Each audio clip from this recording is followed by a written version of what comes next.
नमस्कार, सी न्यूज़ भारत में आप सभी का एक बार फिर से स्वागत है। यूपी बुलेटिन में हम बात करेंगे पहले जौनपुर क्षेत्र की, जहां जमैथा गांव में बकरी चोरी की घटना का मामला आया सामने, जहां बकरी पालक दशमुपाल को चोरों ने जमकर पीटा। देखिए क्या है पूरा मामला विस्तार से। जौनपुर जिले में बकरी चोरों के आतंक से बकरी पालक भयभीत हैं। बकरी चोरों के आतंक का ताज़ा मामला जफराबाद थाना क्षेत्र के जमैथा गांव से सामने आया। बताया गया कि बकरी चोरी की घटना में असफल होने से गुस्साए चोरों ने बकरी पालक दशमुपाल को ही वाहन में भरकर उठा ले गए और रास्ते भर उसकी खूब पिटाई की। पिटाई करने के बाद उसे घर से करीब 10 किलोमीटर दूर फेंककर भाग गए। इतना सब कुछ होने के बाद भी पुलिस को भनक तक नहीं लगी। हालांकि पीड़ित द्वारा पुलिस को सूचना दे दी गई है। पुलिस मामले की जांच पड़ताल में जुटी हुई है। बाबा जी, आपका नाम क्या है? दशमुपाल। कहाँ के रहने वाले हैं? जमैथा का। आपके साथ घटना क्या हुआ है रात में आज? साहब जो 4 दिया आया गए ना, जो ना चोर लिया कि हमारी गाड़ी के सामने बकरी के खड़ा कही ना, और हमसे पूछा तो हम क्या करता है यहाँ, जो ना हम कहा अपन जानवर देखत है और क्या करते यहाँ चोरी कर थोड़ो आ रही जी। इतने पर जो ना सब धड़ उतर के और हम जो है जबरदस्ती लाद के ले गए ना, हम मरबो कही ना, यहाँ जांघे में गोड़े मल्ला। कहाँ पर मारे हैं? एक जांघे बाएं गोड़े में मल्ले हुए, यहाँ देखा फूट गया रहो। अच्छा। मल्ले हुए और ये ऊंचा से सारे यहाँ मार दे हूँ कच्चे बैठ। गाड़ी चलता है भीतर? गाड़ी चलता है भीतर। और हमारे पास 200 रुपया पौना जो ना जेबा में वह निकाल के ले गए ना, हमारे नईगंज छोड़ना। नईगंज में? नईगंज में। क्या कह रहे थे रास्ते में? कुछ कह रहे थे रास्ते में जो ना कहा जो ना सारा हम चोर है, जो ना हमको जो ना चिल्ला रहा है चोर चोर माधर चोर, खूब गाड़ी देते रहना। तो ले गए नईगंज, आँख ऊँख बांध के वहीं जो ना उतार देना। फिर आपको क्या कहे? कहाँ भाग जाओ थाले जल्दी घर? हाँ। फिर आप कैसे घर आए वापस? पैदल आया जो ना, नौके पुल से जो ना उतर गया नीचे, तो वहाँ एक ढाला यात्रा जो ना जफराबाद, तो वह जो ना लाद के लिया बेचारा यहाँ तिराहा जवानी कचहरी के यहाँ तिराहा पर छोड़, तो हम पैदल वहाँ से पैदल आए। वहाँ से पैदल आए। आपके साथ जो घटना घटी थी और कभी ऐसा हुआ है? कभो नहीं, ऐसा बात ये पहली बार हुआ है? हाँ, पहली अच्छा, ये रात में कितने बज रहा होगा अंदाज? 1 बज रहा होगा। गहरी नींद में थे आप? हाँ, नींद में नहीं, बैठे थे। अच्छा। हाँ बैठे थे। ये बात कही के गई ना जो ना घरे में। अच्छा। तब हम बैठे हम बात कही कि हम जगह हुआ है, तब हम गए। फिर एक बाद उन्हें दोबारा बदवे में 10 मिनट के बाद तुरंत आई गई ना। 10 मिनट नहीं, आधा घंटा पौना। हाँ अब है आधा घंटा राल हुई। और प्रशासन आई थी आपके साथ में? 2 गाड़ी आई साहब लोगों के जो ना। जी। हाँ, पुलिस के लिखो के लेके गए हैं? लिखो के लेके गए ना जो ना। ठीक है बाबा जी, धन्यवाद। अच्छा। जौनपुर से सी न्यूज़ संवाददाता मोहम्मद जावेद की रिपोर्ट। बात होगी महाराजगंज की, जहां सिसवा कस्बे में भारी पुलिस बल के साथ दंगा नियंत्रण का अभ्यास किया गया, जहां निचलौल क्षेत्राधिकारी ने फ्लैग मार्च का नेतृत्व किया। देखिए पूरी रिपोर्ट विस्तार से। महाराजगंज के सिसवा कस्बे में सोमवार को भारी पुलिस बल के साथ दंगा नियंत्रण का अभ्यास किया गया। फ्लैग मार्च का नेतृत्व निचलौल क्षेत्राधिकारी अनुज सिंह ने किया। प्रशासन की गाड़ियां हुजूर बजाते हुए पूरे कस्बे की सड़कों पर निकली, जिससे कुछ देर तक कौतूहल का माहौल बन गया। कुछ देर बाद नगरवासियों को जानकारी हुई कि दंगा नियंत्रण अभ्यास का हिस्सा है। सोमवार सिसवा कस्बे आगामी त्योहार के मद्देनजर सिसवा नगर में दंगा नियंत्रण का अभ्यास कराया गया। इसमें पुलिस ने 2 जोन, 4 सेक्टर व 58 पॉइंट बनाए, जहां 2 दर्जन थानों की फोर्स सिसवा पहुंची। फ्लैग मार्च के दौरान पुलिस ने लोगों को ये संदेश दिया कि त्योहारों के मद्देनजर सुरक्षा के पूरे इंतजाम किए गए हैं और किसी भी अप्रिय घटना से निपटने के लिए पुलिस पूरी तरीके से तैयार है। दंगा नियंत्रण में घुगली, निचलौल, पनियारा, कोतवाली, फरेदा चौक, ठूठीबारी, शाम देवरा, बदगरवा, ब्रिजमनगंज थानों की फोर्स को इस अभ्यास में शामिल किया गया है। 58 पॉइंट पुलिस तैनात रही। दंगा नियंत्रण स्कीम के तहत सिसवा कस्बे के प्रमुख चौराहों पर 58 निगरानी पॉइंटों पर पुलिस बल सक्रिय किया गया, जिसमें स्टेट चौक, अमरपुरवा तिराहा, गोपाल नगर bus stand, railway station road, फल मंडी, सब्जी मंडी, बैक रोड समेत अन्य स्थानों पर पुलिस बल तैनात किया गया। इस संदर्भ में क्षेत्राधिकारी अनुज सिंह ने कहा कि दंगाइयों से निपटने के लिए पुलिस टीम की सतर्कता का अभ्यास किया गया है, ताकि किसी भी स्थिति में तुरंत कार्रवाई की जा सके। इस फ्लैग मार्च से कस्बे के लोगों में सुरक्षा का एहसास और दिलाया गया।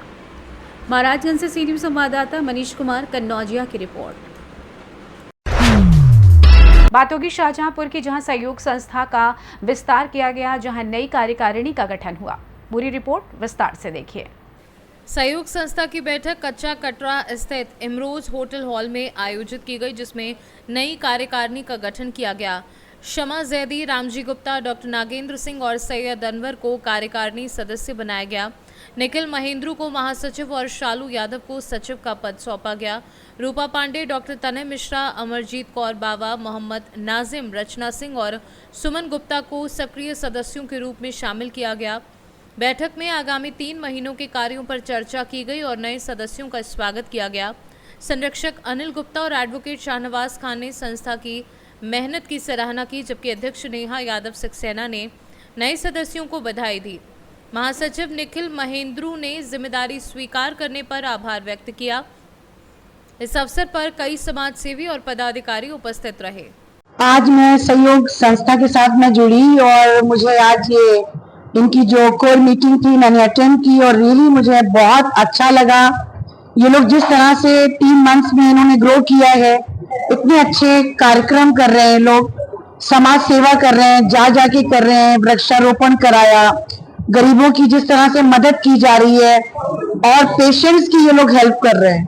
मैं बहुत ज्यादा इम्प्रेस हुई और मुझे बहुत अच्छा लगा इनके साथ जुड़ना और मैं भी ये प्रेरणा लेती हूँ कि मैं इनके साथ कदम से कदम चला के करके चलूंगी आगे और संस्था को और मजबूत बनाने की अपनी पूरी कोशिश करूंगी। सभी सदस्यों का बहुत बहुत धन्यवाद। Thank you. ये सहयोग संस्था जो चल रहा है हमारे शाहजहांपुर में, हम चाहते हैं इनका पिछले 3 महीने से कार्यकाल चल रहा है, बहुत सेवाएं दी हैं। ग्रामीण क्षेत्र में जाके शहर में इन्होंने बहुत अच्छा नाम करा है 3 महीने में। हम चाहते हैं कि हमारी संस्था से लोग जुड़े, हम इनसे जुड़े हैं ताकि जो भी मदद हो सके हम लोगों की कर सकें और जो भी हमसे प्रयास होगा कर सकते हैं। ये एक सेवा का साधन है। हम चाहते हैं कि इसी तरीके से अगर सेवा करें तो हम हो सकता है आगे समाज का भला कर सकें। धन्यवाद। देखिए, लगभग हमारी जो सहयोग संस्था है 3 महीने से सामाजिक कार्यों में कार्यरत है और आज जो है हमारी 3 माह के बाद एक कोर कमेटी की बैठक हुई, जिसमें लगभग 7 सदस्यों ने हमें ज्वाइन किया, जिसमें दून इंटरनेशनल स्कूल की प्रिंसिपल शमा जैदी जी और काफी सारे मेंबर्स हैं। सबके नाम अभी नहीं ले पाऊंगी, लेकिन सभी का हमारी जो सहयोग संस्था है बहुत बहुत स्वागत और अभिनंदन करती है। और जो आगे आने वाले 3 महीने हैं उसमें हम लोगों की संस्था किस तरीके से कार्य करेगी, उस चीज पर हम लोगों ने चर्चा की। धन्यवाद। कई संस्थाओं से जुड़े हुए हैं, लेकिन आज सहयोग संस्था से जुड़ के लग रहा है कि शायद सामाजिक कार्य कर पाएंगे। बहुत से संस्थाओं में जाते हैं, इधर उधर के फंक्शन करते हैं, चले आते हैं, पर सहयोग संस्था में देख के लग रहा है कि यहाँ जो है सामाजिक तौर पर कार्य हो रहा है। यहाँ पे हम अपना विचार रखेंगे और वो किया जाएगा। और जो सारे मेंबर्स अभी तक हमने जितना सुना, इसमें अच्छा लगा कि सारे लोग जमीनी स्तर पर रह के कार्य कर रहे हैं और उम्मीद है कि हम भी इनके साथ अपना सहयोग दें और सहयोग संस्था के साथ मेरा पूरा सहयोग रहेगा भी। शाहजहांपुर से सी न्यूज संवाददाता मोहम्मद शान की रिपोर्ट। महाराजगंज में दाह संस्कार के लिए जा रही ट्रैक्टर ट्रॉली पलट गई। ट्रैक्टर के पलटने से एक की मौत और 5 लोग गंभीर रूप से घायल हो गए। क्या है पूरा मामला, विस्तार से देखिए। सिद्धार्थ नगर फरेंदा राष्ट्रीय राजमार्ग पर कोयलाडांड गांव के सामने मंगलवार को दाह संस्कार में जा रही ट्रैक्टर ट्रॉली अनियंत्रित होकर हाईवे के बगल पोखरे में पलट गई। इस घटना में एक की मौत हो गई, 5 अन्य गंभीर रूप से घायल हो गए। सिद्धार्थनगर जिले के बुचहा गांव में एक व्यक्ति की मौत हो गई थी। परिजन व ग्रामीण 2 ट्रैक्टर ट्रॉली से दाह संस्कार करने धानी में से राप्ती नदी के अंत्येष्टि स्थल की ओर जा रहे थे। एक ट्रॉली पर शव रखा था, दूसरी ट्रॉली में लकड़ी लदी थी। 6 लोग भी ट्रॉली पर बैठे हुए थे। कोयलाडांड गांव के सामने नेशनल हाईवे पर ही लकड़ी लदी ट्रॉली अनियंत्रित होकर पलट गई, जिसमें पलटू उम्र 60 वर्ष एक व्यक्ति की मौके पर मौत हो गई और 5 लोग समीत हर्षचंद, सोमई, लालू, फागू घायल हो गए। सभी घायलों का प्राथमिक उपचार कर सिद्धार्थनगर जिला अस्पताल रेफर कर दिया गया है। महाराजगंज से सी न्यूज संवाददाता अरुणेश कुमार गुप्ता की रिपोर्ट। रामपुर खागल में चल रही श्रीमद् भागवत कथा के चौथे दिन पर जगतगुरु स्वामी रामभद्राचार्य ने अंतिम सांस तक राम और राष्ट्र के लिए जीता रहूंगा का नारा दिया। देखिए पूरी रिपोर्ट विस्तार से।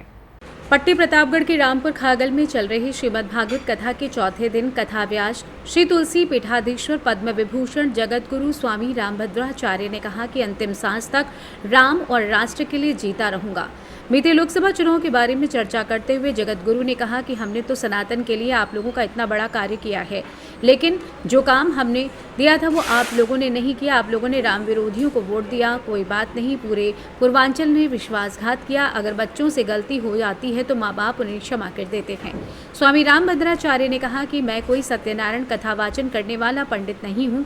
मैं राम और राष्ट्र के लिए जीता हूँ और अंतिम सांस तक उन्हीं के लिए जीता रहूँगा। पट्टी के रामपुर खागल में पंडित अंबिका प्रसाद मिश्र की स्मृति में आयोजित 7 दिवसीय श्रीमद्भागवत कथा के चौथे दिन सोमवार को चित्रकूट से आए कथाव्यास श्री तुलसी पीठाधीश्वर पद्म विभूषण जगत गुरु स्वामी रामभद्राचार्य ने कहा कि भगवान की भक्ति से मानव का कल्याण संभव है। अपनी भक्तों की रक्षा के लिए भगवान किसी न किसी रूप में अवश्य पहुंचते हैं। इस दौरान उन्होंने भक्त प्रहलाद की कथा का वर्णन सुनाते हुए कहा कि भक्ति में इतनी शक्ति है, इसका सबसे बड़ा उदाहरण भक्त प्रहलाद है। राजा हिरण्यकश्यप ने स्वयं को भगवान घोषित कर प्रजा से अपनी भक्ति करवानी शुरू कर दी। उसी के घर प्रहलाद का जन्म हुआ। प्रहलाद हर समय भगवान का स्मरण करता, जिससे हिरण्यकश्यप क्रोधित हो जाता और प्रहलाद को विभिन्न प्रकार की यातनाएं दी, मगर हर संकट के समय भगवान ने स्वयं पहुंचकर उसकी रक्षा की। स्वामी रामभद्राचार्य ने कहा कि जो मनुष्य भगवान की सेवा और तपस्या करते हैं, उनकी रक्षा के लिए भगवान भी दौड़े चले आते हैं। वासना मनुष्य को शैतान बना देती है और साधना भगवान से मिला देती है। ऐसे में मनुष्य को अपने लिए प्रतिदिन थोड़ा समय ईश्वर भक्ति में अवश्य लगाना चाहिए, जिससे उसके सारे दुख दूर हो जाएंगे। मुख्य यजमान कमला देवी मिश्रा, सुशील मिश्रा, रेणु मिश्रा, दिनेश मिश्रा, अर्चना मिश्रा रहे। तुलसी पीठ सेवा न्यास चित्रकूट के उत्तराधिकारी आचार्य रामचंद्र दास मौजूद रहे। पट्टी प्रतापगढ़ से सी न्यूज संवाददाता उमाशंकर पटेल की रिपोर्ट। फिलहाल यूपी बुलेटिन में बस इतना ही। देश दुनिया की तमाम खबरों को जानने के लिए आप देखते रहिए सी न्यूज भारत। हर खबर आपके साथ, आपके हाथ।